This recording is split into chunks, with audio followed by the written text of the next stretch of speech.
Are you in the deal room? We could create a fractional for the Landshark Mastermind as our group, and then use the investment of that to go and do, say, just the entitlements. Because a lot of times that money for entitlements is the hardest to source. And so if we had a fund that it was a fund that could be used to just do entitlements, we vote, do we want to do entitlements on this property? Then we move forward, we fund it. Is that kind of how we could structure that up? 100%, you could totally do that. So your and club then once criteria... we get to entitlements, because you've seen on entitlements, that's where the most gains are too, right? Like when we get through entitlements, the property value goes up 60 to 70%. And that's the best time for me as a developer. That's the best time for me to exit because I make the most return, right? So at that point, we could probably just have a fund for Landshark that covers those entitlement costs. It produces, and they're exited by the Titan 23, for example.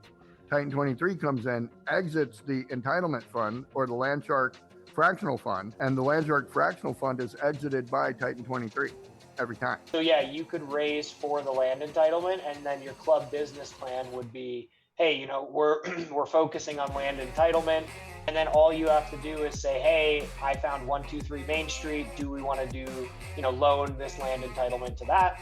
And then the money would be deployed to it. And then whatever you decide, however you want to dissolve the club, whether it be Titan 23 buying it out or refining, however you do that, that's totally acceptable. And so we can't get the money for the land and the entitlement at the same time. So this would be a perfect project for that to happen. And then what we would do is we would stack that pipeline with these types of projects to the point that we need $1 million right now for it. And as the funds come in, it can be satisfied because we only need them in like $50,000 to $100,000 tranches. We don't need them in $1 million tranche. So we could do 10, 20, 30 million, 10, 20, $30,000 payments out to get entitlements done as these investors put their money in. But how does that work with the voting now? So let's say I got this property where we do want to raise the capital for the entitlements, but they haven't put their money in yet. How do they vote on it? Do they vote on it after the money comes in? So basically what would happen is they would join your club. They would pay the 3% commitment, the 3% hard transaction fee to hold their spot in your club. Got it. Once your club hits its goal, that's when we collect all the money. We open a bank account in the LLC's name that we create, and then that money is sitting in that bank account ready to deploy.